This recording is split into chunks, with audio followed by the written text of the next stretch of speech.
आज वो दिन आ चुका है जिसका इंतजार पूरा प्रदेश कर रहा था, क्योंकि आज पेश होने जा रहा है मध्य प्रदेश के उम्मीदों का बजट। आपको बता दें कि इस बार का ये बजट इसलिए भी खास हो जाता है क्योंकि सरकार ने जिस तरह से आर्थिक सर्वेक्षण को पेश किया, विधानसभा में कल जिस तरह से आंकड़ों को पेश किया गया, उन्होंने बताया है कि किस तरह से राज्य की आर्थिक व्यवस्था लगातार सुधर रही है। ग्रोथ इंजन पर सवार मध्य प्रदेश लगातार विकास की नई ऊंचाइयों को छू रहा है और आज का ये बजट पहला पेपरलेस बजट होगा जो पेश होगा। बजट से पहले वित्त मंत्री ने पूजा अर्चना की। बता दें आपको कि वित्त मंत्री जगदीश देवड़ा, जिन्होंने बजट पेश होने से पहले एक बड़ी बात भी कही, उन्होंने कहा कि पूरी तरह से जनता को समर्पित ये बजट होगा। गरीब, नारी, युवा, किसान सभी पर हमारा फोकस है। हाल ही में आप देखिए, मुख्यमंत्री डॉक्टर मोहन यादव ने भी कहा था कि इस बार के बजट को हम सर्वस्पर्शी बजट कह रहे हैं, यानी सभी को समावेशी तौर पर हम इसे देखते हैं, हर वर्ग को साधते हुए हम इस बजट को लेकर आ रहे हैं। बिल्कुल। और देखिए, जिस तरह से शुभांगी आपने इकोनॉमिक सर्वे का जिक्र किया, इकोनॉमिक सर्वे 2025-26, इसमें जिस तरह के आंकड़े सामने आए हैं उसको लेकर के बताया जा रहा है कि राज्य ने तरक्की की नई इबारत लिखी है। जो आंकड़े पेश किए गए हैं, चाहे वो कृषि को लेकर के हों, पहुंच गए हैं। इस समय देखते हैं, आप देख सकते हैं, आप इस समय आ रहे हैं और हाथ में बजट की कॉपी, लेकिन इस बार पेपरलेस बजट है, यानी डिजिटल बजट। ये तस्वीरें आप सीधी देख रहे हैं। इस समय डिजिटली बजट है और डिजिटली बजट को लेकर यहाँ पहुंचे हैं। और देवड़ा साहब, देखिए आप, डिजिटली बजट है हाथ में। सर, कैसा है ये बजट इस बार का? डिजिटल बजट है। डिजिटल इंडिया नरेंद्र मोदी जी ने जो आह्वान किया है, संकल्प लिया है, उसी कल्पना को पूरा करने का काम मध्य प्रदेश की सरकार भी कर रही है। कैबिनेट भी डिजिटल आज बजट प्रस्तुत होगा और जो बजट आज प्रस्तुत होगा वो जनता को समर्पित बजट होगा, जनता के लिए होगा और सभी वर्गों का समावेश हम इसमें करेंगे। और ज्ञान, जैसा मोदी जी ने 4 आधार स्तंभ बताए हैं, उन आधार स्तंभों का भी हमने इस पूरी तरह से फोकस किया है बजट बनाने में और बजट को प्रस्तुत करेंगे। तो निश्चित रूप से उसमें नारी, युवा, किसान और गरीब, चारों का हम पूरी तरह से समावेश करेंगे। 2047 तक का बजट होगा। 2047 का जो संकल्प है विकसित भारत, उसको समर्पित है और विकसित मध्य प्रदेश की भी अहम भूमिका इसमें निभाएंगे। चलिए, ये थे वित्त मंत्री डॉक्टर जगदीश। पिलर जो प्रधानमंत्री नरेंद्र मोदी ने कहे हैं, वो पिलर इसमें दिखाई देंगे, यानी महिला, युवा, साथी किसान और गरीब, ये सब इसमें दिखाई देंगे। लेकिन बजट डिजिटल है और उसको लेकर पहुंचे हैं जगदीश देवड़ा। आशीष खरे के साथ मनोज सैनी, बंसल न्यूज, भोपाल। ये तस्वीरें आप देखिए, इस वक्त सीधी तस्वीरें आपको मिल रही हैं और मध्य प्रदेश का भी बजट ये आज उसमें समावेश करेंगे। सर, 2028 में सिंगल्स थे, उसको भी ध्यान में रखा जाए। सभी चीजें आ गई उसमें। और जो स्तंभ बताए मैंने, वो ज्ञान के जो 4 आधार स्तंभ हैं, उन 4 पे फोकस किया है। किसान कल्याण वर्ष घोषित किया है 2026, तो उसका भी पूरा हमने ध्यान रखा है।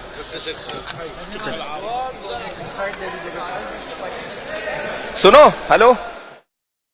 बिल्कुल। और देखिए, वित्त मंत्री जगदीश देवड़ा को आप सुन रहे थे, जहां पर उन्होंने बताया कि जनता का बजट है, जनता के लिए बजट है, दूरदर्शी बजट होगा। सारी मध्य प्रदेश के विकास की सारी संभावनाएं उसमें शामिल होगी और मध्य प्रदेश के हर वर्ग के कल्याण की योजनाएं होंगी। आपके पास तो वो वर्ग है जो पिछड़ा वर्ग है, घुमंतु वर्ग है, ओबीसी है, तो उसको लेकर भी बहुत कुछ दिखने वाला है। हाँ, स्वाभाविक रूप से हमारी सरकार पिछड़े वर्गों के लिए जिस प्रकार से काम कर रही है, आने वाले समय में हम उसे और गति देने का काम करेंगे आज के बजट के बाद।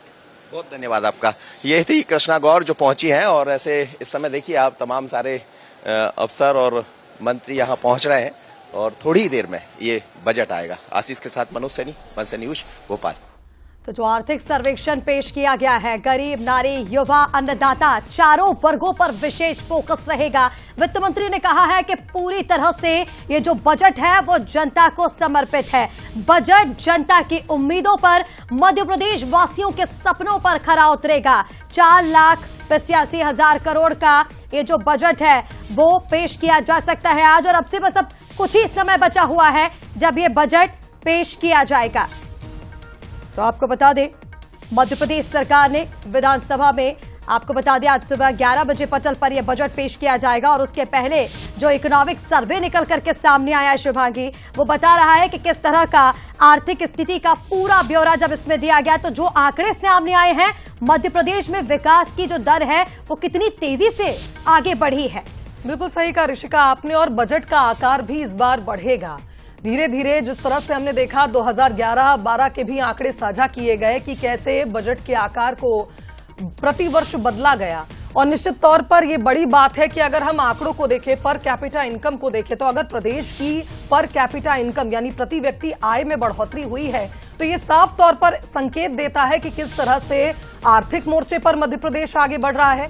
और दूसरी ओर जो बात, महत्वपूर्ण बात उन्होंने कही है वित्त मंत्री ने अभी बजट पेश होने से पहले, कि इस बार जो ये वर्ष है, ये सरकार ने कृषि कल्याण वर्ष घोषित किया है। ऐसे में किसानों को आज के बजट में क्या कुछ मिलने वाला है, ये भी दिलचस्प होगा। और आपको याद होगा वित्त मंत्री ने इस बात का भी जिक्र किया था जब वो अभी मीडिया से मुखातिब हो रहे थे कि पिछला वर्ष जब उद्योग वर्ष उन्होंने उसकी घोषणा की तो किस तरह से हमने देखा कि भारी भरकम निवेश जो है वो मध्य प्रदेश में आया। और इस बार क्योंकि कृषि कल्याण वर्ष के रूप में हम इस वर्ष को मना रहे हैं तो उनकी तरफ से कहा गया था कि निश्चित तौर पर किसानों के लिए काफी कुछ विशेष इस बार बजट में होगा।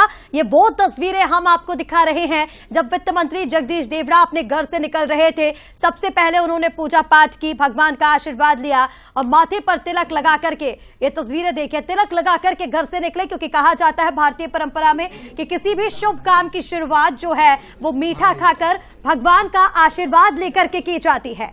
बिल्कुल सही कहा ऋषिका आपने, और जब आप बजट की बात करते हैं तो गृह लक्ष्मी को आप नहीं भूल सकते, और यही वजह है कि उनके ही हाथों टीका लगवाकर निकले हैं प्रदेश के वित्त मंत्री, जो पेश करेंगे आज उम्मीदों का बजट, विजन का बजट इसे हम कहेंगे। जिस तरह से इस बार रोलिंग बजट की भी चर्चा है कि जितनी भी योजनाएं सरकार की चल रही हैं, आने वाले वर्षों में किस तरह से उनका क्रियान्वयन होना है, कितना बजट उसके लिए प्रावधान सरकार लाना चाहती है। निश्चित तौर पर इस बार का बजट बेहद अहम हो जाता है कर्मचारी वर्ग के लिए भी, क्योंकि लगातार लंबित मांगों को लेकर जिस तरह से उन्होंने भी सुझाव दिए थे और अब तो मांग की है कि हमें भी महंगाई भत्ते में भी बढ़ोतरी मिले, तो देखना होगा कि इस बार कर्मचारी वर्ग को कितना फायदा मिलता है। और कुल मिलाकर ये कहा जाए कि बजट से पहले कैबिनेट की बैठक होती है और फिलहाल वो कैबिनेट की बैठक चल रही है, लेकिन इस बीच हमारे साथ पैनल भी मौजूद है जिनसे हम डिस्कशन करेंगे, जानने का प्रयास करेंगे कि किस तरह से इस बार का बजट होने वाला है। अर्थशास्त्री जेपी पाराशर जी हमारे साथ स्टूडियो में मौजूद है। पाराशर जी, स्वागत करती हूं आपका। कांग्रेस के प्रवक्ता राहुल राज जी हमारे साथ मौजूद हैं और बीजेपी प्रवक्ता निशांत बिसेन जी हमारे साथ जुड़ गए हैं। निशांत जी, आपका भी स्वागत है। और एग्जीक्यूटिव एडिटर मनोज सैनी इस वक्त विधानसभा के बाहर मौजूद है। मनोज जी, इस बार का बजट बेहद खास होने वाला है, कृषि कल्याण वर्ष भी है, कर्मचारियों की लंबित मांगे भी हैं, क्या कुछ देख पा रहे हैं इस वक्त आप, क्योंकि कैबिनेट की बैठक इस वक्त हो रही होगी जैसा कि मैं समय देख पा रही हूं? देखिए, तमाम सारे मिनिस्टर मंत्री सभी पहुंच गए और बस थोड़ी देर में कैबिनेट की बैठक होने जा रही। कैबिनेट में वो होगा, यानी कैबिनेट में जो नई आबकारी नीति है उस पर चर्चा होना है, तो अभी दिखाई भी देगी। इस बार ऐसी चर्चा भी है कि जो नए आबकारी के जो ठेके होंगे उस पर राजस्व बढ़ाने के लिए थोड़ा उसमें इजाफा किया जा सकता है, तो महत्वपूर्ण बैठक है। लेकिन कैबिनेट जब होती है बजट सत्र से पहले तो उसमें एक तरह से कहा जाए तो खाका भी प्रस्तुत किया जाता है कि कैसा बजट रहने वाला। थोड़ी देर पहले जगदीश देवड़ा बंसल न्यूज से बात भी कर रहे थे, जब यहां पहुंचे तो उनके हाथ में टैब था जो अब आधुनिक बजट जैसे कहा जाएगा, डिजिटल बजट जैसे कहा जाएगा, तो अब वो उस तरह का नहीं है कि एक बैग लेकर आएंगे। बैग है लेकिन बैग में डिजिटली बजट पूरा रखा हुआ था। लेकिन उन्होंने कहा कि 4 पिलर जो बात जिसका प्रधानमंत्री नरेंद्र मोदी करते रहे हैं तो उसी पर केंद्रित होगा। वो युवा है, महिला है, किसान है और साथ ही गरीब वर्ग, तो 4 वर्गों को लेकर यह बजट होगा। लेकिन पहली बार बजट 4.85 करोड़ का बजट आने जा रहा है, लाख का बजट आने जा रहा है, तो अपने आप में बड़ा बजट है। पिछली बार से इसमें इजाफा हुआ है, पिछली बार 4.21 लाख का बजट था और इस बार इसमें और बड़ा। लेकिन हम 2003 से तुलना करते हैं तो आप देखिए बजट कहां पहुंच गया। इसमें हर वर्ग को साधने का प्रयास होगा। कल भी जब आर्थिक सर्वेक्षण सामने आया तो उसमें एक तरह से कहा जाए तो तस्वीरें दिखाई भी दी है कि किस तरह सरकार ने, मध्य प्रदेश सरकार, डॉक्टर मोहन यादव की सरकार ने काम किया है। तो ये बजट बहुत अलग निवेश पर आधारित होगा, कृषि पर आधारित होगा और महत्वपूर्ण यही रहेगा क्योंकि इन पर आधार रखते हुए सरकार आगे बढ़ना चाहे। बिल्कुल मनोज जी, जिस तरह से आपने बताया है और बहुत महत्वपूर्ण ये देखना भी हो जाता है, जैसा कि आपने भी कहा कि पहली बार डिजिटल बजट जो है वो पेश किया जाएगा। इस वक्त दिल्ली में जब हम देख रहे हैं एआई समिट एक बहुत बड़े रूप में चल रही है और यहाँ पर जब विधानसभा में डिजिटली ये बजट पेश किया जाएगा तो ये अपने आप में और भी ज्यादा अहम हो जाता है। हमारे साथ जेपी पाराशर जी भी लगातार बने हुए हैं, अर्थशास्त्री हैं। सर, सबसे पहले मैं आप ही के पास आना चाहूंगी। जिस तरह का इकोनॉमिक सर्वे कल पेश किया गया है बजट से ठीक पहले, ऐसे में किस तरह से आप इस इकोनॉमिक सर्वे को देखते हैं? क्योंकि जो आंकड़े सामने आए हैं वो ये बता रहा है कि मध्य प्रदेश ने विकास की एक नई इबारत लिखी है। सर, हाँ, जो आर्थिक सर्वे है उसका मानना तो ये है कि मध्य प्रदेश में जो इंडस्ट्रियलाइजेशन है वो ग्रो किया है। और दूसरी बात यह है कि लेकिन जो मुझे उसमें एक अहम चीज़ दिखाई पड़ती है वो ये कि अभी भी जो एग्रीकल्चर सेक्टर है उसका बड़ी भूमिका है। 43% अभी भी हमारा डिपेंडेंस है उसके ऊपर जीएसडीपी का। तो इसको लेकिन एक सर्विस सेक्टर में ग्रोथ अच्छी दिखाई पड़ी है। तो ये जो शहरी अर्थव्यवस्था में विकास की तरफ इशारा करती है, तो मुझे लगता है कि आने वाले जो वर्ष हैं उसका एक इकोसिस्टम तैयार हो रहा है और औद्योगिकरण की रफ्तार बढ़ाने के लिए सरकार को अतिरिक्त प्रयास करने पड़ेंगे। लेकिन ये है कि हम एक संतुलित जो अर्थव्यवस्था होती है जिसमें ज़्यादा रोजगार हम औद्योगिकरण के जरिए पैदा कर सकते हैं और तो उसके लिए जो प्लग इन जो स्कीम है प्लग एंड प्ले की, जो पिछला जो ग्लोबल समिट हुआ था उसमें सरकार ने रखा था कि भाई आइए और निवेश करिए यहाँ पर। उन्होंने इंफ्रास्ट्रक्चर को, रोड को, रेल को, ट्रांसपोर्ट सिस्टम को, इनको 112 से ज़्यादा औद्योगिक क्षेत्रों को इनको चिन्हित किया था और उसमें निवेश के लिए आमंत्रित किया था। और ये बहुत अहम चीज़ है कि लोग बाहर आकर के यहाँ पर निवेश करें, तभी हम यहाँ पर औद्योगिकरण की प्रक्रिया को तेज कर सकते हैं। इसके अलावा जो यहाँ का मैन पावर है इसको स्किल्ड बनाया जाए, ये भी बहुत अहम है, क्योंकि उद्योग अगर आपको चलाने हैं तो उनमें लोगों काम करने वाले कुशल लोग चाहिए। तो मैं ऐसा समझता हूँ कि जो आर्थिक सर्वेक्षण है वो उसने इस दिशा में संकेत किया है। जो लोकप्रिय जो योजनाएं हैं, जो कल्याणकारी योजनाएं हैं, उनके ऊपर सरकार का खर्च काफ़ी है और वो उसके लिए भी उसमें प्रोविजंस है निश्चित रूप से इस बजट में किए जाएंगे। तो उनका फोकस एरिया आप समझ सकती हैं कि ये तीनों चीज़ ज़्यादा रहेंगी। एक तरफ जो लोक कल्याणकारी योजनाएं जो पहले से चल रही है वो उनके ऊपर प्रोविजंस होंगे या बढ़ाए जाएंगे। दूसरी तरफ उद्योगीकरण और इकोसिस्टम तैयार करने के लिए उस पर काम किया जाएगा। और तीसरा जो कृषि क्षेत्र है उस पर काम। बिल्कुल सही कहा पाराशर जी आपने। और जिस तरह से आर्थिक सर्वेक्षण पेश हुआ था उसे एक रेप्लिका ही कहा जाता है। आज पेश होने वाले बजट में ये क्लियर भी हो जाएगा कि जो आंकड़े पेश हुए थे उसके आधार पर कितना बजट किस क्षेत्र में बढ़ाया गया है सरकार द्वारा। निशान जी भी हमारे साथ मौजूद है। निशान जी, जब समावेशी बजट की बात होती है, गतिशील बजट की बात होती है, तो उसमें हर वर्ग को साधने का प्रयास सरकार करेगी, ऐसी उम्मीद की जा रही है। लेकिन 2028 आने वाला जो वर्ष है वो बेहद खास हो जाता है मध्य प्रदेश के लिए। वजह यह है कि सिंहस्थ भी है और जिस तरह से पर्यटन क्षेत्र में लगातार मध्य प्रदेश को आगे बढ़ाया जा रहा है, क्या ये माना जाए कि इस बार अलग से बजट सिंहस्थ के लिए भी आएगा? क्योंकि उज्जैन में हम देख रहे हैं लगातार तैयारियां हो रही हैं और भव्य तैयारियां हो रही हैं। ये तस्वीरें आप सीधी देख रहे हैं इस समय डिजिटली बजट है और डिजिटली बजट को लेकर यहाँ पहुंचे हैं। और देवड़ा साहब, देखिए आप डिजिटली बजट है हाथ में। आने वाले 3 वर्षों का रोड मैप यहाँ पर दिखाई देगा और एक आउटलाइन भी देखने को मिलेगी अगले 2 वर्षों की कि किस तरीके से फाइनेंशियल प्लानिंग के साथ मध्य प्रदेश सरकार आगे बढ़ने जा रही है। आपने कहा समावेशी बजट होगा, बिल्कुल ये समावेशी बजट होगा और हमारे दिल, हमारे मन, हमारे दिमाग सब में ये बात बिल्कुल स्पष्ट रूप से है कि 2047 में जो विकसित भारत का लक्ष्य केंद्र सरकार ने देखा है, उसी तरह विकसित मध्य प्रदेश का सपना भी देखा जा रहा है। यही वजह है कि बजट में चाहे वो कृषि क्षेत्र हो, चाहे वो सेवा सर्विस सेक्टर हो या फिर उद्योगों की बात हो, हर वर्गों का ध्यान रखा जाएगा। मध्य प्रदेश की अर्थव्यवस्था में सबसे बड़ा योगदान कृषि सेक्टर का है, एग्रीकल्चर सेक्टर का है, 43% के आसपास ये है। लेकिन हमने देखा है कि हमने चाहे वो इंडस्ट्रीज हो, चाहे वो सेवा क्षेत्र हो, हमने सब में उल्लेखनीय वृद्धि की है। और भविष्य में भी ये किसान कल्याण वर्ष हमने रखा है इसलिए है क्योंकि हमारी अर्थव्यवस्था कृषि आधारित है। तो हमारी कृषि आधारित व्यवस्था को किस तरीके से इससे जुड़े जो दूसरे बिजनेस हैं, दूसरे समूह हैं, उन्हें और मजबूत किया जाए, किस तरीके से हमारे ग्रामीण ढांचे को मजबूत किया जाए। हमने देखा कि हमारे दुग्ध उत्पादन में उल्लेखनीय उछाल आया है, 225 लाख टन का यहां पर उत्पादन हुआ है।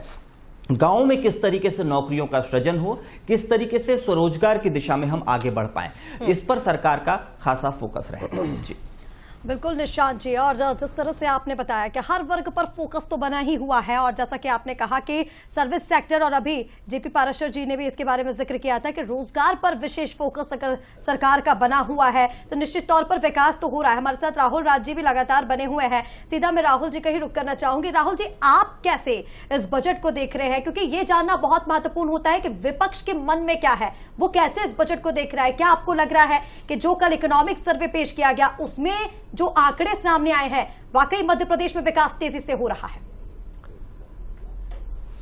ऋषिका जी, बहुत धन्यवाद, आपने इस महत्वपूर्ण चर्चा का मुझे हिस्सा बनाया। देखिए, बजट कोई केवल आय व्यय का लेखा जोखा नहीं होता है, वो एक आईना होता है कि सरकार असल में किसके साथ खड़ी है। कल जो आर्थिक सर्वेक्षण का आंकड़ा प्रस्तुत हुआ है उसमें दो बहुत महत्वपूर्ण बातें मैंने हमारे वरिष्ठ जेपी पाराशर जी को सुना, जो विशेषज्ञ हैं, अर्थशास्त्री हैं, और प्रवक्ता साहब को भी सुना भारतीय जनता पार्टी के। उन्होंने कृषि पर फोकस किया। कल जो बात आई उसमें ये बहुत साफ लिखा है कि 7,296 से घटकर जो दलहन का आंकड़ा है वो 5,696 हो गया है। क्या ये चिंता का विषय नहीं है? गर्भवती महिलाओं को मिलने वाली सहायता में 4.56 से घट के 4.12 हो गई है। क्या ये चिंता का विषय नहीं? कुपोषण की भयावह स्थिति है, 26 का आंकड़ा 24 हो गया है, जो सहायता राशि मिलनी चाहिए। एक बात, पिछली बार भी विधानसभा में जब प्रश्न लगा था तो ये बात निकल के आई थी, महज 8 रुपए कुपोषण के लिए मिलते हैं। तो ये तो आप महिला हैं, हम भी, हमारे भी बाल बच्चे हैं, हम जानते हैं कि ये व्यवस्था उस हिसाब से नहीं चल सकती। दूसरा, इन्होंने कहा कि पिछला जो वर्ष है वो हमने, मतलब ये आरोप प्रत्यारोप नहीं है विसेन जी, पक्ष और विपक्ष दोनों का काम है प्रदेश की प्रगति को आगे ले जाना। उस नजरिए से इन बातों को ध्यान से सुनिएगा। आपने कहा बीता वर्ष 2025 जो है वो उद्योग वर्ष था, रोजगार वर्ष था। कल विधानसभा के पटल पे और पिछली विधानसभा के पटल पे जो आंकड़े प्रस्तुत हुए वो कहते हैं कि मध्य प्रदेश में 25 लाख के करीब बेरोजगार हैं। और सीएम साहब एक प्राइवेट पॉडकास्ट में कह के आए दिल्ली में कि इस प्रदेश में किस किस को सरकारी नौकरी देंगे, लगभग 1.5 करोड़ युवा बेरोजगार है। और फिर आप जब कहते हो कि हमने उद्योग के लिए इंडस्ट्रियल समिट करी, तो सीएम साहब के खुद के मुखारबिंद और आपका सरकारी आंकड़ा कहता है कि 32 लाख करोड़ का निवेश आएगा, जिससे 26 लाख रोजगार मिलेगा। फिर एक रिपोर्ट दिसंबर में आती जो कहती कि महज 3% ही निवेश जमीन पर उतरा। तो हम चिंता नहीं करेंगे क्या साहब बतौर विपक्ष? अब कहते हो आप कृषि वर्ष मना रहे हैं। कृषि वर्ष की शुरुआत में पहला तोहफा आपने किसानों को यह दिया कि बीते वर्ष का 175 रुपए का गेहूं का बोनस घटा के आपने 15 रुपए कर दिया। अगर केंद्र सरकार ने अपनी एमएसपी बढ़ाई है तो आपको तो अपने तय वादे के अनुसार 27 रुपए देना चाहिए था, तो आपने 175 का बोनस घटा के 15 क्यों कर दिया? तो किसान खुश होगा। दूसरा, आपने कहा कि इसमें कृषि वर्ष की झलक दिखेगी। मेरा सीधा सवाल है, अभी मुख्यमंत्री जी ने कहा था कि 2750 करोड़ रुपए का निवेश करके हम किसानों को आत्म स्वावलंबी बनाएंगे और सोलर पंप की योजना देंगे। परसों इस बात का खुलासा हमने कांग्रेस पार्टी ने किया कि आपने जो सोलर पंप के लिए 90% सब्सिडी की बात कही थी, आपने किसानों से 10% अंश पूंजी जमा कराने के बाद उसमें यह लिख दिया कि सरकार आपका ब्याज सहित पूरा का पूरा लोन चुकाएगी, आप लोन कराओ। अगर किसान को लोन कराना है तो फिर वो आपके यहां सब्सिडी की बात क्यों करता? आपने किसानों को लिख के दे दिया। अकेले एक जिले का दूं उदाहरण में, नीमच जिले में 33,000 किसानों ने आवेदन किया, 500 से 600 का आवंटन हुआ, और उनने जब देखा दस्तावेज तो उसमें लिखा है कि मैं 8.3% पे 84 महीने की किस्त दूंगा। अब बैंक वाले कह रहे हैं कि साहब वो सरकार चुकाएगी। दूसरा, इस प्रकार की बातों से आप किसानों को नहीं छल रहे हो। आज आपने कहा पेपरलेस बजट आ रहा है। मैं बहुत खुश हूं साहब, मेरे प्रदेश में पेपरलेस बजट आना चाहिए। ग्रामीण अर्थव्यवस्था में जब 2-2 साल तक मेरा फसल बीमा नहीं आता बतौर किसान, तो मुझे ये पेपरलेस बजट की चिंता होनी चाहिए। तीसरा, आपने कहा कि आबकारी की नीति ला रहे हैं, अभी आपके लोग अंतिम बात कहूंगा, आबकारी की नीति ला रहे हैं। सरकार 4,50,000 करोड़ से ज्यादा के कर्जे में है। आय और व्यय में जो डिफरेंस होता है उसे फिजिकल डेफिसिट कहते हैं। राजकीय कोष घाटा बढ़ता जा रहा है। आप इंडस्ट्रियलाइजेशन साफ करोगे तब तो रोजगार आएगा, लोगों की जेब में पैसा आएगा, रोटेशन होगी मनी की, तब तो सरकार का बोझ कम होगा। बोझ बढ़ रहा है और आप कह रहे हो हम बजट का भी साइज बढ़ा रहे हैं, ये कौन सा गणित है? चलिए राहुल जी, आपकी जो शिकायतें हैं वो बिल्कुल सही हैं, और जिस तरह से विपक्ष का काम ही ये है कि आप उन्हें वो कमियां बताएं जिस पर काम सरकार को करना चाहिए। इस बीच हम रुकेंगे, जगदीश देवड़ा जी से बातचीत की हमारे सहयोगी सनी ने, क्या कुछ कहा है उन्होंने, सुनते हैं। वित्त मंत्री जी जगदीश देवड़ा जी हमारे साथ मौजूद है। सर, किस तरह का बजट रहने वाला है? सर, बहुत ही बेहतर बजट रहेगा, जनता के हित का बजट होगा और जनता के मन में जो विश्वास है सरकार के प्रति वो पूरा विश्वास करेगी। सबसे बड़ी प्राथमिकता क्या रहेगी बजट में? बजट में ज्ञान, जो 4 स्तंभ हैं मोदी जी ने जो कहा है उस पर विशेष फोकस होगा और सभी वर्गों का ध्यान रखा जाएगा, मिडिल क्लास का भी, आम आदमी का, गरीब का, सबका। किसान कल्याण वर्ष के रूप में कल्याण वर्ष के रूप में घोषित किया है, तो इसका पूरा लाभ मिलेगा। महंगाई के दौर में क्या कुछ देखने को मिलेगा बजट में? बहुत ही अच्छा होगा, बेहतर बजट होगा। चलो तो देख रहे हैं जिस तरह से वित्त मंत्री जगदीश देवड़ा बता रहा है कि जो मध्य प्रदेश सरकार का बजट रहेगा सभी वर्गों का ध्यान रखा गया है और बजट में। कैमरामैन डिम्पल के साथ सनी मालविया, बंसल न्यूज, भोपाल। यानी कुल मिलाकर ये कहा जाए, जिस तरह से लगातार ये बात का जिक्र बार बार वित्त मंत्री कर रहे हैं कि सभी के लिए कुछ ना कुछ इस बजट में होगा, हर वर्ग को साधने का प्रयास किया गया है। पाराशर जी, जो बात इंडस्ट्रियलाइजेशन की हमने कल भी की थी जब हम आर्थिक सर्वेक्षण पर ही बात कर रहे थे, उस दौरान भी मेरा यही सवाल था कि अगर पर कैपिटा इनकम बढ़ने की बात मुख्यमंत्री ने बार बार दोहराई है तो इसका असर किस तरह से आने वाले बजट पर हमें देखने को मिलेगा। साथ ही साथ हमने ये भी समझा कि प्रदेश की अगर बात करें तो यहां स्टार्टअप्स को, इंक्यूबेशन सेंटर्स को जिस तरह से बढ़ाया जा रहा है, क्या ये नवाचार सरकार के लिए फायदेमंद साबित हो रहे हैं? देखिए शुभांगी, कोई भी उद्योगीकरण रातों रात नहीं होता है, इसमें समय लगता है। किसी एक अच्छी यूनिट की अगर स्थापना की जाए तो 2 से 3 साल उसको केवल लगाने में ही लग जाते हैं, अगले 2-3 साल उसको ब्रेक इवन में लगते हैं। इस तरह से 5-6 साल का समय लगता है। तो अब हम क्या देखते हैं, हम 2-3 चीज़ों को देखते हैं किसी भी सरकार में कि पुराने जो औद्योगिकरण के प्रयास हुए उन पर क्या काम हो रहा है, वो कितने सफल हुए। दूसरी बात ये देखते हैं कि अगर जो लोग यहाँ पर अभी आए थे वो उन्होंने उसमें ज़मीनें जिनको अलाट हुई उसके ऊपर काम शुरू किया, नहीं किया, या उनके लिए जिस इकोसिस्टम का वादा हम करते रहे हैं वो इकोसिस्टम मिला, नहीं मिला। तो ये सब बहुत सारे पक्ष इसमें रहते हैं जो जिनके ऊपर ये निर्भर करता है कि भविष्य में वो ग्रोथ जो है वो कैसी रहने वाली है। तो बहरहाल अभी इकोनॉमिक सर्वे जो है उसमें जो औद्योगिकरण है उसकी गति स्लाइटली, मतलब उसकी हिस्सेदारी जीएसडीपी में बढ़ती हुई दिखाई देती है।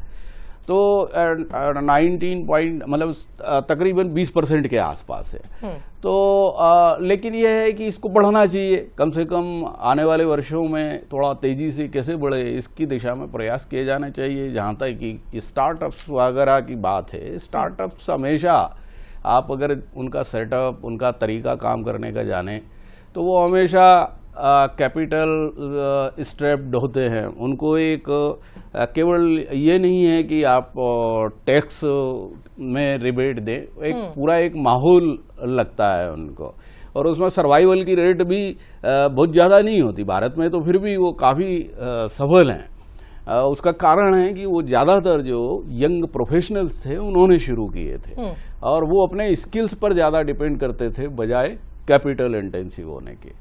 तो उसमें काफ़ी उनकी दर बेहतर है। और मध्य प्रदेश में अभी भी हमें जो दूसरे राज्य हैं उनसे ये बात सीखनी चाहिए, जो औद्योगिक रूप से काफ़ी प्रगति कर चुके हैं, उनसे हमें ये बात सीखनी चाहिए। और ऐसा करके ही हम हमारे जो स्रोत हैं राजस्व के उनमें वृद्धि कर सकेंगे। जब राजस्व हम बढ़ा सकेंगे तो ऑब्वियसली हम जो कल्याणकारी योजना है उन पर भी ज़्यादा खर्च कर सकेंगे, शिक्षा पर, स्वास्थ्य पर।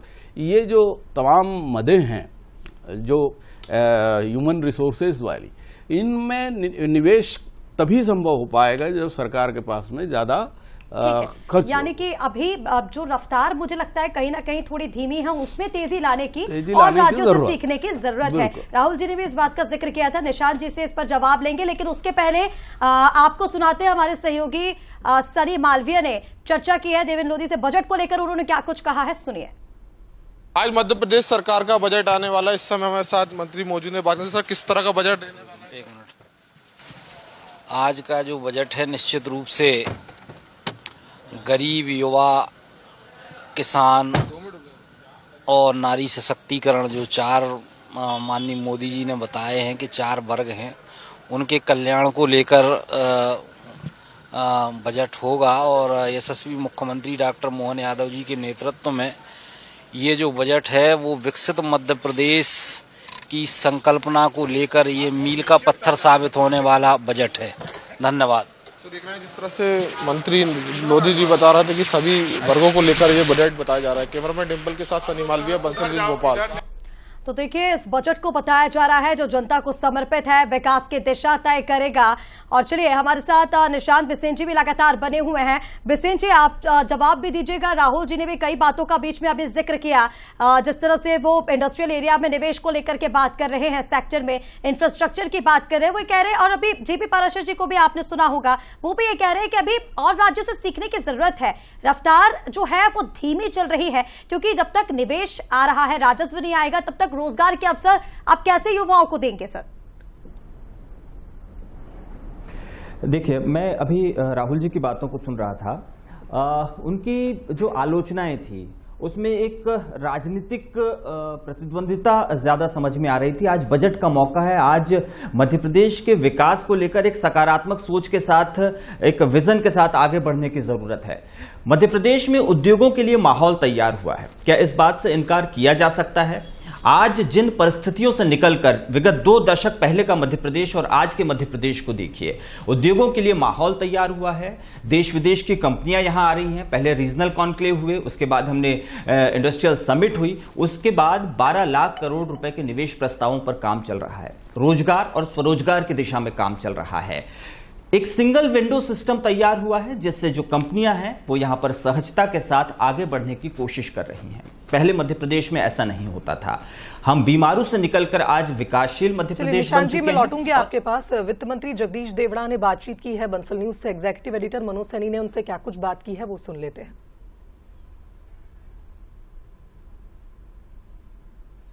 वित्त मंत्री और डिप्टी सीएम जगदीश देवड़ा पहुंच गए हैं। इस समय देखते हैं, आप देख सकते हैं, आप इस समय आ रहे हैं और हाथ में बजट की कॉपी, लेकिन इस बार पेपरलेस बजट है, यानी डिजिटल बजट। ये तस्वीरें आप सीधी देख रहे हैं। इस समय डिजिटली बजट है और डिजिटली बजट को लेकर यहाँ पहुंचे हैं। और देवड़ा साहब, देखिए, आप डिजिटली बजट है हाथ में। सर, कैसा है ये बजट इस बार का? डिजिटल बजट है। डिजिटल इंडिया नरेंद्र मोदी जी ने जो आह्वान किया है, संकल्प लिया है, उसी कल्पना को पूरा करने का काम मध्य प्रदेश की सरकार भी कर रही है। कैबिनेट भी डिजिटल आज बजट प्रस्तुत होगा और जो बजट आज प्रस्तुत होगा वो जनता को समर्पित बजट होगा, जनता के लिए होगा और सभी वर्गों का समावेश हम इसमें करेंगे। और ज्ञान, जैसा मोदी जी ने 4 आधार स्तंभ बताए हैं, उन आधार स्तंभों का भी हमने इस पूरी तरह से फोकस किया है बजट बनाने में और बजट को प्रस्तुत करेंगे। तो निश्चित रूप से उसमें नारी, युवा, किसान और गरीब, चारों का हम पूरी तरह से समावेश करेंगे। 2047 तक का बजट होगा। 2047 का जो संकल्प है विकसित भारत, उसको समर्पित है और विकसित मध्य प्रदेश की भी अहम भूमिका इसमें निभाएंगे। चलिए, ये थे वित्त मंत्री डॉक्टर जगदीश। पिलर जो प्रधानमंत्री नरेंद्र मोदी ने कहे हैं वो पिलर इसमें दिखाई देंगे, यानी महिला, युवा, साथी किसान और गरीब, ये सब इसमें दिखाई देंगे। लेकिन बजट डिजिटल है और उसको लेकर पहुंचे हैं जगदीश देवड़ा। आशीष खरे के साथ मनोज सैनी, बंसल न्यूज, भोपाल। ये और चलिए, इधर रेवेन्यू मिनिस्टर करण सिंह वर्मा से भी खास बातचीत की एग्जीक्यूटिव एडिटर मनोज सैनी जी ने सुनी, उन्होंने क्या कुछ कहा।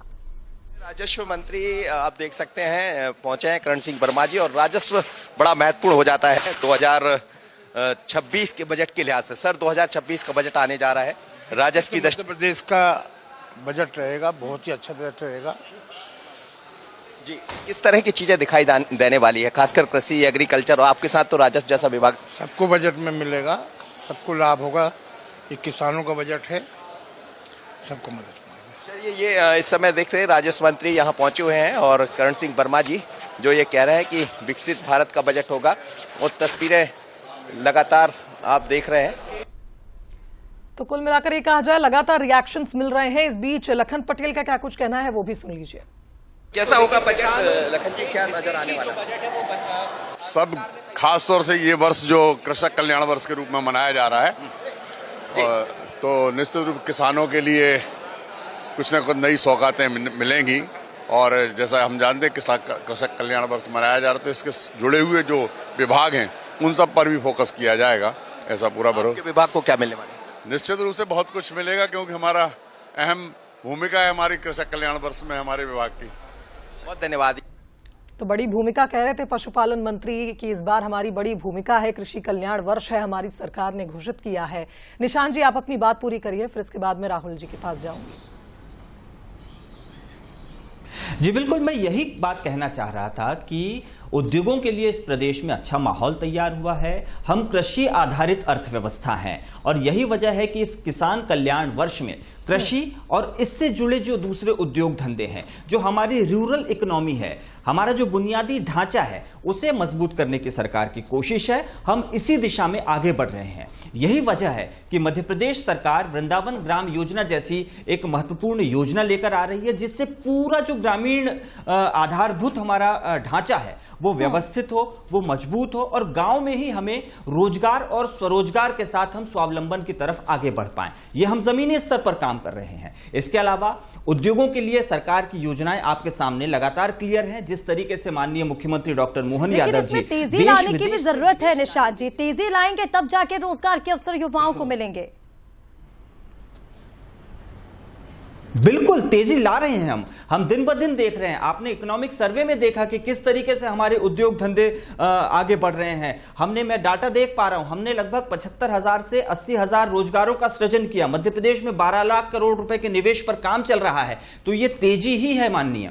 ठीक है, ठीक है, राहुल जी का एक रिएक्शन लेंगे, लेकिन उससे पहले आपको सुना देते हैं कि राजेंद्र शुक्ल ने इस पर क्या कुछ कहा है। डिप्टी सीएम मध्य प्रदेश मंत्री राजेंद्र शुक्ला जी हमारे साथ मौजूद। सर, किस तरह का बजट रहने वाला है? देखिए, अब तो बजट प्रस्तुत होगा तो आपको समझ में आएगा कि मध्य प्रदेश का जो फ्यूचर का रोड मैप है इस बजट में साफ दिखाई देगा। फ्यूचर के रोड मैप की बात हो रही थी ऋषिका, जैसा कि राजेंद्र शुक्ल कह रहे थे डिप्टी सीएम हमारे, लेकिन इस बीच जेपी पाराशर जी, एक सवाल आपसे। मैं अभी आंकड़े पढ़ रही थी, बजट से 24 घंटे पहले ही सरकार ने 5600 करोड़ रुपए का कर्ज लिया है, जैसा कि मैं पढ़ पा रही हूं। और अभी हम हाल ही में जब चर्चा कर रहे थे तो बात कर्जे पर इसलिए हो रही थी क्योंकि बड़ा सवाल यहां यह हो जाता है कि जिस तरह से सरकार लगातार योजनाओं में जो राशि है उसको बढ़ा रही है। अभी हमने देखा कि मध्य प्रदेश पहला ऐसा राज्य बना जिसने अंतर की राशि दी, और निश्चित तौर पर किसानों के हित में लगातार काम भी हो रहा है। लेकिन फिर अब अतिरिक्त खर्च, यानी कुल मिलाकर ये कहा जाए कि अब जो सरकार का खजाना है उससे बड़ा तो कर्ज का पहाड़ हो गया है। इससे कैसे निपट पाएगी मध्य प्रदेश की सरकार? नहीं, अभी टैक्स मतलब कर्ज का भार तो बड़ा है, ये बात तो सही है। 31% पिछला जो इकोनॉमिक सर्वे है वो बता रहा है जीएसडीपी का, लेकिन ये अभी भी काफ़ी इसमें गुंजाइश है। जो FRBM एक्ट है वो 40% तक कर्जे लेने के लिए इजाज़त देता है। तो मध्य प्रदेश में अभी भी गुंजाइश है कि वो ले सकता है। लेकिन इस कर्ज जो उठाने की बात पे हम जाते हैं, इसमें से एक कर्ज तो वो है जो इंटरेस्ट फ्री है और उसको कैपिटल एक्सपेंडिचर के लिए केंद्र सरकार स्पेशल स्कीम के तहत देती है। तो उसको भी अक्सर चूंकि वो भी इसमें लिया जाता है उसका जिक्र, और वो कैपिटल एक्सपेंडिचर में ही यूज होता है, उसका पूंजीगत खर्च ही होते हैं जो इंफ्रास्ट्रक्चर्स या असेट बिल्डिंग में, अर्बनाइजेशन में, उसके लिए केंद्र सरकार ने सर्टेन पैरामीटर्स बना रखे हैं कि भाई आप ये हमारे हिसाब से रिफॉर्म्स करिए, सुधार करिए, निर्माण करिए, तो हम ये लोन देते हैं। और वो पूरे देश में कई राज्य, सभी राज्य सरकारें वो आप समझिए 1.85 ट्रिलियन रुपीस का लोन उस स्कीम के तहत राज्यों ने लिया है। तो एक वो है, फिर पावर सेक्टर है, पावर सेक्टर में नई जो बिजली की सुविधाएं विकसित करने के लिए रहता है। तो बहुत से ऐसे उसमें लोन्स हैं। और जहां तक इसका सवाल है तो मुझे ऐसा लगता है कि अगर इकोनॉमी में ग्रोथ है और आप लगातार इन्वेस्टमेंट ला पा रहे हैं तो लोन लेने में बुराई नहीं है। ठीक है। लोन जैसे कि आप अपने सामाजिक जीवन में देखते हैं कि जिस व्यक्ति की आमदनी बढ़ती है वो लोन ले सकता है। लोन लेकर के उस पैसे का रोटेशन होना भी जरूरी है, सही इस्तेमाल होना जरूरी है। राहुल जी, आपका रिएक्शन एक लेना चाहेंगे, क्योंकि अब जो आपने सवाल पूछे बिसेन जी ने उनकी बातों का जवाब आपकी बातों का दिया है, लेकिन वो यहाँ पर ये कह रहे हैं, जो चीजें आपकी तरफ से उठाई गई कि हर वर्ग पर फोकस बना हुआ है, हर क्षेत्र में निवेश आ रहा है और मध्य प्रदेश को धीरे धीरे आगे बढ़ाने की कोशिश की जा रही। जो आंकड़े सामने आए हैं वो भी ये बता रहा है कि राजस्व सरप्लस हुआ है। देखिए, मैं जो सवाल मैंने किया उसका जवाब उन्होंने नहीं दिया। मैंने आंकड़े पूछे थे, मैंने निवेश पूछे, तो उन्होंने कहा माहौल बन रहा है। बहुत साधारण सी बात है, 2003 से आप लगातार सरकार में हो, 15 महीने की कमलनाथ जी की मुख्यमंत्री काल की सरकार को हटा दो, कितना समय चाहिए आपको वो माहौल बनाने के लिए कि मध्य प्रदेश में निवेश आए? आपने कहा कि हम टीसीएस इन्फोसिस का बड़ा हब इंदौर और भोपाल में लाएंगे, आया क्या मध्य प्रदेश के उन बच्चों को जिन्हें आज भी बाहर नौकरी करने जाना पड़ रहा है, उनके लिए भोपाल का आपने आईटी पार्क बनाया, क्या हाल है उसका? इंदौर में आपने आईटी पार्क बनाया, क्या हाल? हमें समझना पड़ेगा साहब, पैसा आपका हमारा, ये सबके माथे पे कर्ज है।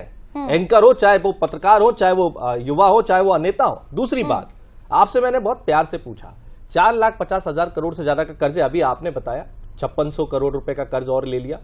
आप कह रहे हो कि हमारी आमदनी नहीं बढ़ रही, खर्चे बढ़ रहे हैं, लेकिन वो कोई दिक्कत नहीं है, सब अच्छा हो जाएगा। आप ये बताओ, 20,000 करोड़ का कर्जा 2003 में दिग्विजय सिंह जी के कार्यकाल में मध्य प्रदेश में था, वो 4,50,000 करोड़ से ज्यादा का हो गया, लेकिन हम कह रहे हैं कि हमने विकास किया।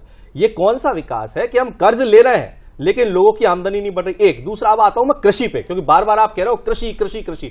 अब चिंता पूर्वक कृषि सुनिए, क्योंकि मैं किसान नहीं, मेरी बात पूरी हो जाने दीजिए। कोई किसान, आपकी बात पूरी सही है, लेकिन आप कह रहे हैं कि लोगों की आय नहीं बढ़ी, तो फिर सर्वेक्षण में आंकड़े कहां से आए? मैं आपको सर्वेक्षण के आंकड़े तो सीएजी की रिपोर्ट भी सुन लीजिए आप, मैं इसलिए तो उसी पे आ रहा हूं। सीएजी की रिपोर्ट कहती है कि किसानों के उर्वरक विकास निधि का पैसा 4.79 करोड़ यानी 5 करोड़ में से 90% राशि आपने गाड़ी खरीदने में लगा दी।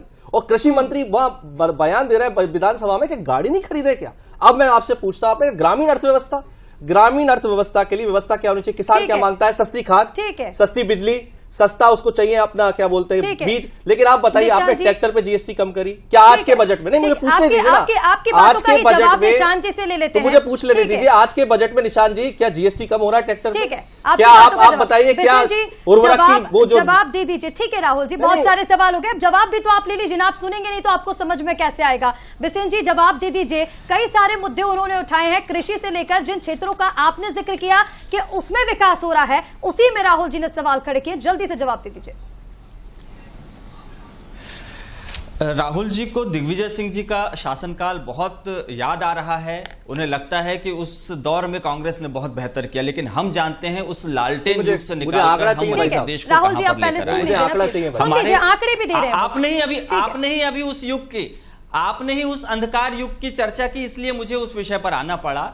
तो हम उस दिग्विजय सिंह सरकार के शासनकाल को याद करते हुए आप अपने दिल पर हाथ रखिए और बताइए कि उस वक्त का मध्य प्रदेश और आज के मध्य प्रदेश में कितना फर्क है। आज हमारे मध्य प्रदेश में युवाओं को रोजगार, राहुल जी आप प्रिसाइज सवाल कर रहे हैं तो फिर जवाब भी सुनिए। प्रिसाइज जवाब देना, वो दुनिया भर की बातें क्यों कर रहे हैं? 20,000 करोड़ का कर्ज 4,50,000 करोड़ कैसे हुआ? राहुल जी, हम यहाँ बहस तो कर नहीं रहे, चर्चा कर रहे, जवाब प्रदेश में आज। राहुल जी आपको सुनना पड़ेगा, राहुल जी आपको सुनना पड़ेगा भाई साहब, मुझे आंकड़ा चाहिए। राहुल जी आप बोलने दीजिए। आज मध्य प्रदेश में किसानों के लिए किस तरीके, किसान कल्याण वर्ष है इसलिए किसानों की बात हो रही है। आपको इस बात से क्यों तकलीफ हो रही है कि मैं किसानों की बात कर रहा हूं? आपको इस बात से क्यों तकलीफ हो रही है कि इस मध्य प्रदेश में किसानों को सिंचित भूमि मिल रही है? आपके शासनकाल में यह सब नहीं होता था। आप इसीलिए 2 दशक से विपक्ष में बैठे हैं, क्योंकि आप जनता की नब्ज को समझ ही नहीं पाए। इस मध्य प्रदेश की जनता, मध्य प्रदेश की भारतीय जनता पार्टी की सरकार पर भरोसा रखती है। वो भरोसा करती है, उसे पता है कि उसका अच्छा बुरा कौन तय कर सकता है, और उसे मालूम है कि मध्य प्रदेश में डॉक्टर मोहन यादव की सरकार उसके हितों की चिंता करती है। बजट एलोकेशन ठीक है राहुल जी, बिसेन जी एक आंकड़ा वो पूछ रहे थे कि जो पहले कर्ज था वो अब कर्ज कितना है, जो बजट आएगा वो कैसे सेटिस्फाई होगा? होगा। सरकार है ठीक आपकी, फिर भी आप वही बात कर रहे चलिए हो। ठीक है, मुझे लगता है कि पाराशर जी अब हम उस बात पर आते हैं जिसका इंतजार मुझे लगता है हमारी जनता इस वक्त जो टीवी स्क्रीन के सामने बैठी है वो कर रही है कि इस बार आम जनता के लिए क्या कुछ आएगा। क्योंकि मध्य प्रदेश का अगर बजट आ रहा है, प्रदेश का बजट आता है, किसी भी राज्य में अगर बजट पेश होता है तो आम आदमी की नजर होती है कि मुझे इससे क्या मिलेगा। अगर हम हर वर्ग की बात कर रहे हैं तो हम आम आदमी की भी बात करेंगे। रसोई के बजट को अगर हम देखें, उज्ज्वला योजना चल रही है, लगातार सरकार चला रही है, किस तरह से आने वाले वक्त में हमें और भी ऐसी योजनाओं की या ऐसे लाभों की जरूरत है आम आदमी को ताकि उनकी जेब का खर्च कम हो। पाराशर जी देखिए, ये जो अभी ठीक है पाराशर जी, मैं यहाँ पर आपको रोकना चाहूंगी। नेता प्रतिपक्ष उमंग सिंघार कुछ कह रहे इस बजट को लेकर के, जल्दी से सुना देते हैं।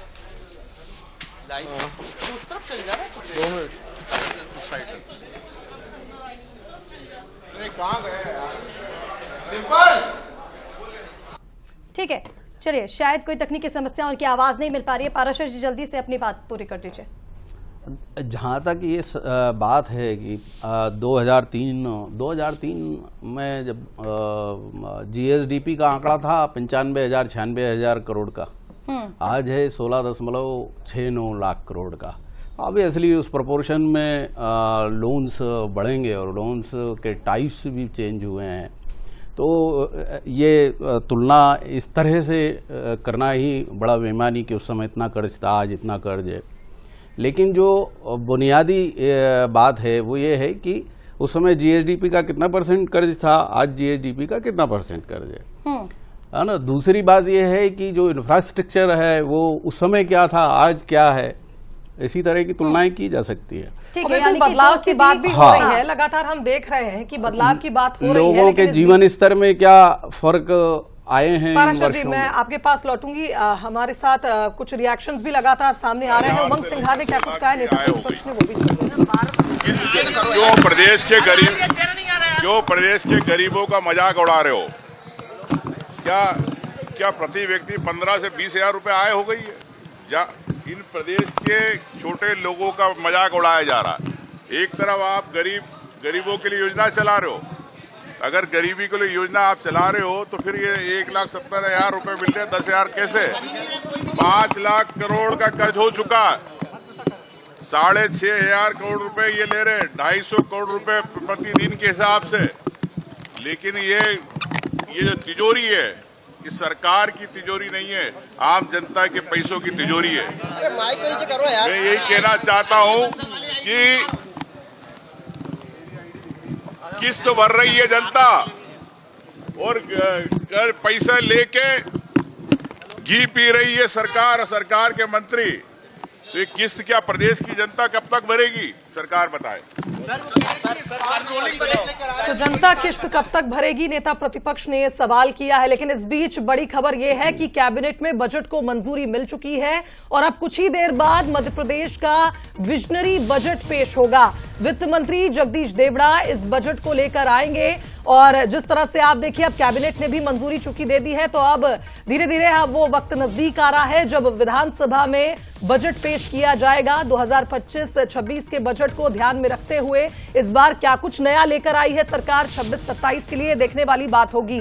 वित्त मंत्री जगदीश देवड़ा जो लगातार कह रहे हैं पूरी तरह से जनता को समर्पित है ये बजट, तो अब देखना होगा कि किस वर्ग को कितना मिला है इस बार के इस बजट में। किस लिए ये बार बार बात दोहराई जा रही है कि समावेशी है, सर्वस्पर्शी है, ये कुछ ही देर बाद पता चलेगा जब विधानसभा में बजट पेश होगा। बिल्कुल, और देखिए जिस तरह से आपको लगातार बता रहे हैं कि वित्त मंत्री ये पहले ही कह चुके हैं कि ये जो बजट है वो पूरी तरह से जनता को समर्पित होगा। 4 स्तंभ वो इसके लिए बता रहे हैं, गरीब, युवा, अन्नदाता और नारी, इन चारों पर विशेष फोकस रहेगा। हमारे साथ बिसिन जी भी लगातार बने हुए। बिसिन जी, एक क्विक रिएक्शन आपका। और देखिए जिस तरह से बात की जा रही है, हमने तो 50,000 नौकरियों वाली बात भी देखी कल इकोनॉमिक सर्वे में, किस तरह से किया गया कि अगर 50,000 नौकरियां आप देने वाले हैं मध्य प्रदेश में तो एक तरह से युवाओं का सपना पूरा होने जैसा है। सर, इसको किस तरह से देखा जाए? और रोजगार और बुनियादी ढांचे पर दबाव बढ़ने की बात भी लेकिन दूसरी तरफ कही जा रही है। बिल्कुल, मैं इसका जवाब दूंगा, लेकिन उसके पहले मैं बस एक कर्ज वाली बात पर 10 सेकंड में कह देना चाहता हूं। राजकोषीय अनुशासन के दायरे में रहकर ही मध्य प्रदेश सरकार जो कर्ज ले रही है वो ले रही है, और इस प्रदेश के विकास के लिए, इस प्रदेश की सड़कों के लिए, इस प्रदेश के इंफ्रास्ट्रक्चर को मजबूत करने के लिए, इस प्रदेश के एजुकेशन सिस्टम को सुधारने के लिए, यहाँ की मेडिकल सुविधाओं को सुधारने के लिए और यहाँ के इंफ्रास्ट्रक्चर को सुधारने के लिए ही ये कर्ज लिया जा रहा है। और सरकार राजकोषीय अनुशासन के दायरे में रहकर ये कर रही है। कांग्रेस चाहे तो किसी इकोनॉमिस्ट से पूछ ले कि क्या हम उस सीमा के अंदर हैं या बाहर हैं। अभी आदरणीय पाराशर जी ने भी बताया कि हम अपनी सीमा के अंदर हैं। अब आपने बात कही रोजगार की। 50,000 रोजगार इस सरकार की प्रतिबद्धता है। रोजगार का निर्माण कैसे होगा? उद्योगों से होगा। उद्योगों से तो होगा ही, इसके अलावा सरकार की कोशिश है कि स्टार्टअप्स के जरिए और हमारी कृषि से जुड़े जो दूसरे उद्योग धंधे हैं उससे भी हम स्वरोजगार पैदा करें। यह बात बिल्कुल सही है कि मध्य प्रदेश की जिस तरीके की आबादी है वहां पर इतनी बड़ी संख्या में हमारे पास यूथ मैन पावर है, तो सभी सरकारी नौकरी नहीं पा सकते। इसके लिए जरूरी है कि हम रोजगार के नए नए तरीके ढूंढें। रोजगार और स्वावलंबन, इन दोनों का जब मिश्रण होगा तो सबकी तकदीर संवरेगी। यही वजह है कि हम उद्योग आधारित रोजगार पर काम कर रहे हैं, साथ ही हम कृषि आधारित स्वरोजगार पर भी काम कर रहे हैं। और इन दोनों का जो रिजल्ट है वो इस बजट में आपको रिफ्लेक्ट होगा। उसको ध्यान में रखते हुए अगला सवाल मेरा राहुल जी से है। राहुल जी, तमाम आलोचनाएं, शिकायतें, क्या नहीं हुआ ये तो आपने बता दिया, लेकिन अब ज्यादा वक्त बचा नहीं है, मुझे लगता है अब 15 मिनट भी पूरे नहीं बचे हैं और बजट पेश होने जा रहा है। क्या उम्मीदें हैं विपक्ष की इस बार बजट से? कौन से वो मुद्दे हैं जिन्हें आप लगातार उठा भी रहे थे जमीनी स्तर पर और चाहते हैं कि उन पर कुछ इस बार के बजट में आए? देखिए शुभांगी जी, ऐसा नहीं कहा जा सकता कि पुरानी बात अब भूल जाए। मेरा कहने का आशय, मैं 10 सेकंड में ये बात कह दूं पहले कि पुरानी बातें जो आपने पिछले बजट में कही, अगर वो सकारात्मक रूप से धरातल पर नहीं आई तो विपक्ष तो पूछेगा साहब आज आप एक नई चीज पकड़ा दोगे। उन्होंने खुद वो अपने मुंह से कह रहे हैं कि हम 50,000 रोजगार देंगे, लेकिन जो 26 लाख रोजगार आज तक देने का वादा था वो तो पूरे करो साहब। मैं ये पूछ रहा हूं कि विधानसभा में पिछली दफा मुख्यमंत्री जी ने कहा था कि 1 लाख सरकारी नौकरी दिसंबर 2025 तक दे देंगे, क्यों नहीं दी साहब? अब ये तो पूछना पड़ेगा ना। और मैंने खुद कहा, आप ही पत्रकार साहिबान की और सरकार की अपनी रिपोर्ट है 3% निवेश आया। अब अपन बात करते क्या होना चाहिए। मैं बतौर किसान, आप कह रहे हो कृषि वर्ष, मैं चाहता हूं कि साहब मेरी जो ट्रैक्टर पर जीएसटी लगी है उसको आप राज्य सरकार में कोई प्रावधान करिए। अगर केंद्र से आपकी बात नहीं हो, आप तो कहते हो डबल इंजन की सरकार है, तो ट्रैक्टर पर जीएसटी लगाए, मेरी लागत बढ़ रही है। मेरी यूरिया की बोरी 40 किलो की हो गई 50 किलो से, उसमें मेरी लागत बढ़ रही है, उसको आप कम करिए। आपने कहा कि हम एमएसपी गारंटी कानून नहीं बना रहे हो आप। मैं कह रहा हूं साहब मेरे को जेब में पैसा होना चाहिए, मेरी आमदनी बढ़नी चाहिए, तो आप खरीदी की व्यवस्था सुनिश्चित करो। सरकार की अपनी मंडी अधिनियम की धारा 36 की ये कहती है कि पहली बोली समर्थन मूल्य से लगनी चाहिए, तो उसे लगवाइए। तीसरा, ग्रामीण अर्थव्यवस्था के लिए सबसे ज्यादा जरूरी खेत सड़क योजना, जिसका पैसा मंडी बोर्ड के पैसे से आता था, आपने मंडी बोर्ड पे वो कर्जा डाल दिया जो आपकी भावांतर योजना में होना चाहिए था। तो इस तरह की चीजें करने के बजाय ग्रामीण अर्थव्यवस्था को सुदृढ़ीकरण करने के लिए मंडियों को सशक्त बनाइए, पंचायतों को सशक्त बनाइए, उसका फंड दीजिए। आपकी बातों को बिसेन जी ने बहुत शांति से सुना है, इसका जवाब भी उनसे लेंगे, लेकिन उसके पहले आपको दिखा देते हैं राज्य मंत्री नरेंद्र शिवाजी पटेल ने क्या कुछ कहा इस बजट को लेकर। सर, बहुत जन कल्याण का बजट रहने वाला है, गांव गरीब किसान के कल्याण का बजट रहने वाला है। आपके लिए क्या आने वाला है? बिल्कुल निश्चित रूप से स्वास्थ्य सेवा में और ज्यादा वृद्धि होने वाली है। कुल मिलाकर एक, क्योंकि आज मध्य प्रदेश के सपनों का बजट बस अब से कुछ ही देर में पेश हो जाएगा। आपको बता दें कैबिनेट में बजट को मंजूरी मिल गई है और कुछ ही देर में पेश होगा मध्य प्रदेश की उम्मीदों का बजट। वित्त मंत्री जगदीश देवड़ा ये बजट पेश करेंगे, सदन के पटल पर यह बजट पेश किया जाएगा और यहां पर वित्त मंत्री जगदीश देवड़ा का बड़ा बयान भी सामने आया, जहां पर उन्होंने कहा कि जनता के लिए बजट है, जनता का बजट है और पूरी तरह से यह बजट जनता को समर्पित है।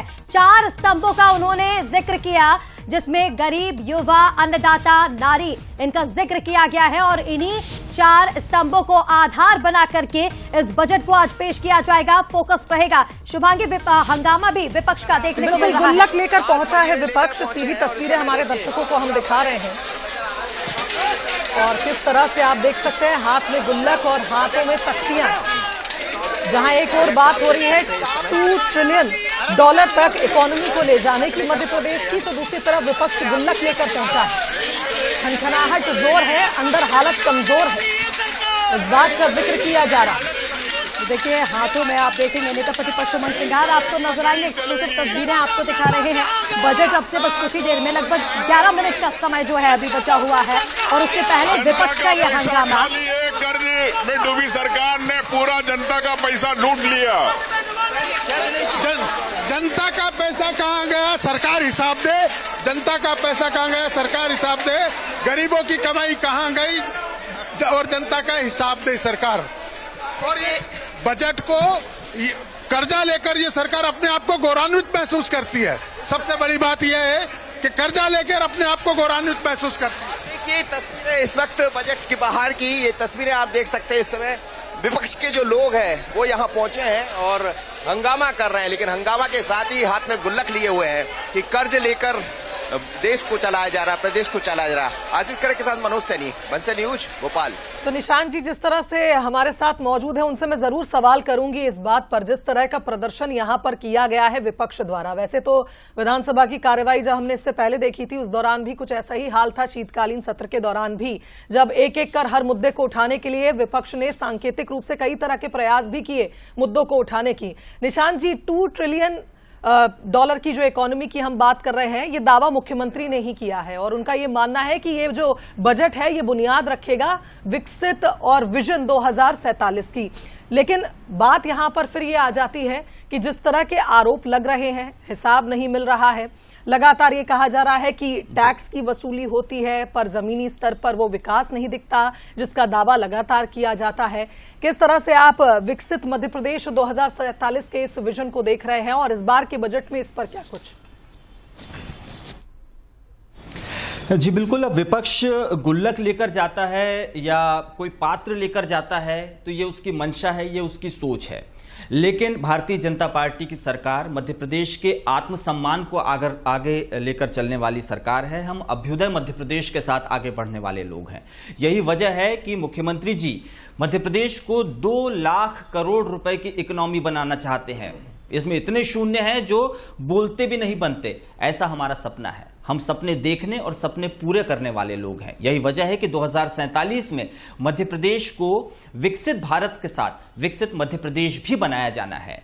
हमने एक और सपना देखा है कि हमारी जो जीएसडीपी है हम उसे अगले 3 वर्षों में डबल करना चाहते हैं, दोगुना करना चाहते हैं, यानी लगभग 17 लाख करोड़ रुपए के आसपास हमारा सकल घरेलू उत्पाद है। इसे दोगुना करने का लक्ष्य है। और जो सपने आप मध्य प्रदेश वासियों को दिखा रहे हैं, अब मध्य प्रदेश वासियों को उम्मीद है कि ये सपने पूरे होंगे और उनकी उम्मीदों पर ये बजट को करा उतरेगा। ये उम्मीद मध्य प्रदेश वासियों को है। और चलिए